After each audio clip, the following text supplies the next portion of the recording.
Nandun, nakapila talaga doon. May flag sa ibig kayo ay mo! Sa likod ko. Kaya nga, nasa likod ko. Oh. Ha? Tatay Digong.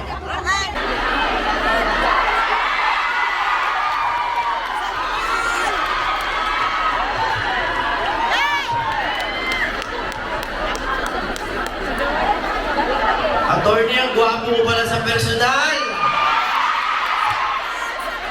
Bakit sa TV hindi? Sabi ko, baka sira ang TV nyo. Sabi po sa John 8:32, the truth shall set you free. Tama? Bakit po kaya yung mga nagsasabi ng totoo ngayon ang siyang kinukulong? Nagsinungaling po kaya ang banal na sulat? Hindi. Bakit po kaya yung mga nagsasabi ng totoo ng mga vlogger kinukulong? Ano? Bakit po kaya si PRRT na sinabi niya ang katotohanan tungkol sa totoong katayuan ng Pilipinas nakukulong? The truth hurts. Kasi po, hindi naman po sinabi ng Biblia na the truth shall set you free agad-agad. The challenge, I think, sa akin po mga kapatid, ang challenge po ay ang ipaglaban natin ang katotohanan. Ano po ba ang katotohanan? Number 1, 32 million po ang bumoto kay Bibi Sara. Yun po ay totoo. Ano po ba ang katotohanan? Na si PRRD ang pinakamagaling na presidente ng Pilipinas. Yan ang totoo. Alam niyo po, sabi nila, huwag daw gawing political yung mga sinasabi ngayon. Dahil ito ay worship. Ang sabi ko naman po, salamat na hindi dapat political. Dahil sa totoo po, ang paniniwala ko, ang dahilan ko sa pagtakbo ay nakaugat po sa panalangin, hindi po sa politika. Lahat po kami sa Team Suka, ay may asim. A, abogado. Dami namin dyan, abogado. S, sundalo. Sino yung sundalo? Inspirasyon.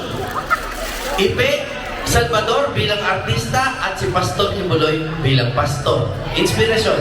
M, malasakit. A, S, I, M, asim. Hindi ko po hahabaan ito dahil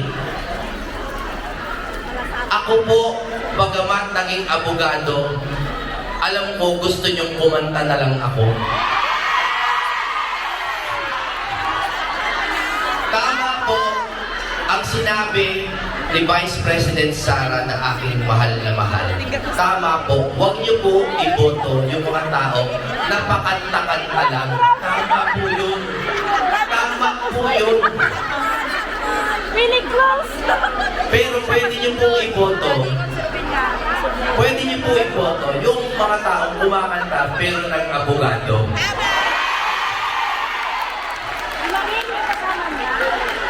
Gusto niyo?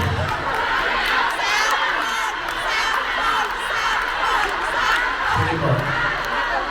Alam niyo po, ang buong buhay ko po, bago ako kumanta, ang buong buhay ko po ay audition. Nung grade 6 po ako, wala po akong kilala sa showbiz. Hindi po ako showbiz royalty. Ako po mag-isa. Ang pangalang Bondok, hindi po ako kapamilya ng mga sikat na bundok. Kami po ay burol lang. Noong grade 6 ako, nagkaroon ng audition. Sabi ko, kaya ko kayang pumasa dyan? Eh wala naman akong kilala. Pagka-audition ko, naging lead role na agad ako dun sa entablado. Dahil doon, naghuli tuloy ako ng mga mas matatanda sa akin. Pero naging bida po ako.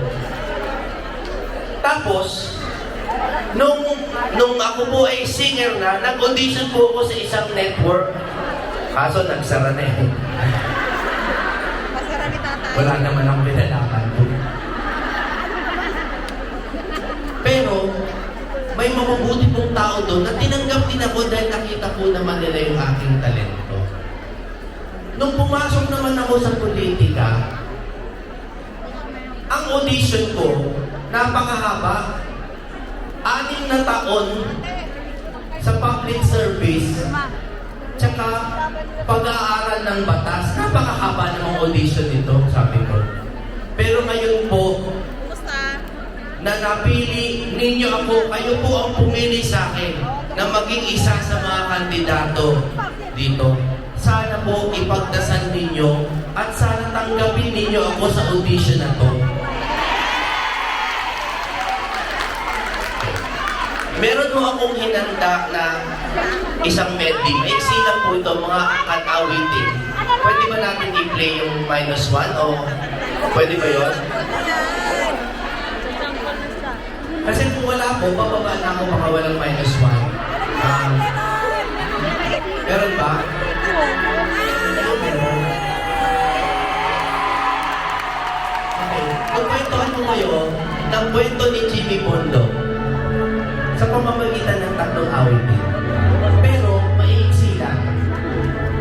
Ako po nagsimula bilang isang singer. Wala akong tumatanggap sa akin, walang record label na may masasabi. Ginawa ko itong kantang ito. Binigay ko po sa radyo, mag-isa po ako naglakas ng loob. Katulad po ng ginagawa ko ngayon, wala akong kilala sa politika. Si Duterte lang ang nagtiwala sa akin. Itong awitin po na to, lumuhod ako sa mga radyo, patugtugin nyo naman. Pinatugtog nila ng #1 po ng ilang buwan. Wala akong binayaran, wala akong kilala. Ito po ang simula ng aking career. Somebody told me you were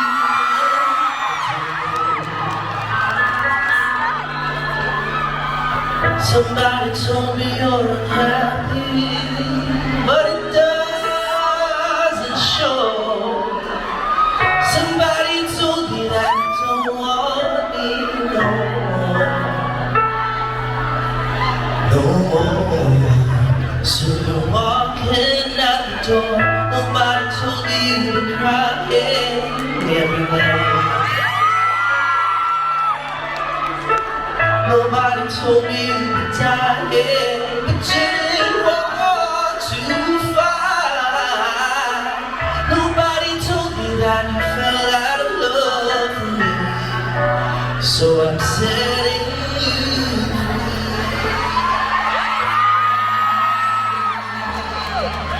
Let me, so you won't have to make excuses. We don't.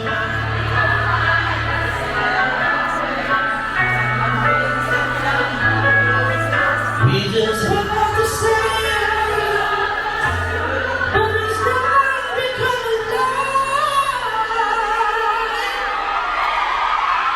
So I'm telling you I love you one last time.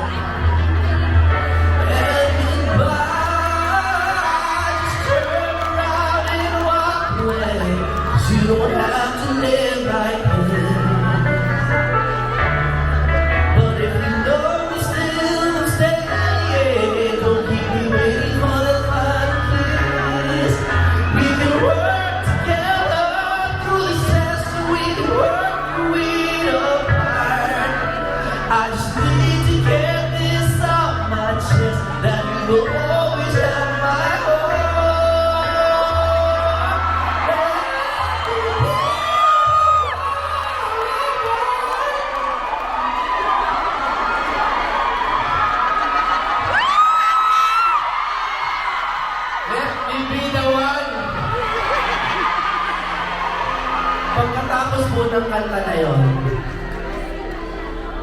meron naman akong ginawang kanta tungkol sa isang babaeng iniwanan ako. Pero hanggang ngayon, naniniwala ako, pwede ko itong ilipat para kay PRRD. Kasi ang sinasabi ng kantang to, ikaw lang at ako ang magsasabi ng I love you. Alam niyo po, itong aking mga kaharap na mga celebrities na to no? Mga political personalities. Ang feeling ko minsan, parang tayo-tayo na lang at si PRRD ang nagmamahalan. Naintindihan niyo ba yung pakiramdam na yun? Na parang, alam niyo, Pangulo, ikaw lang at ako ang magsasabi ng I love you.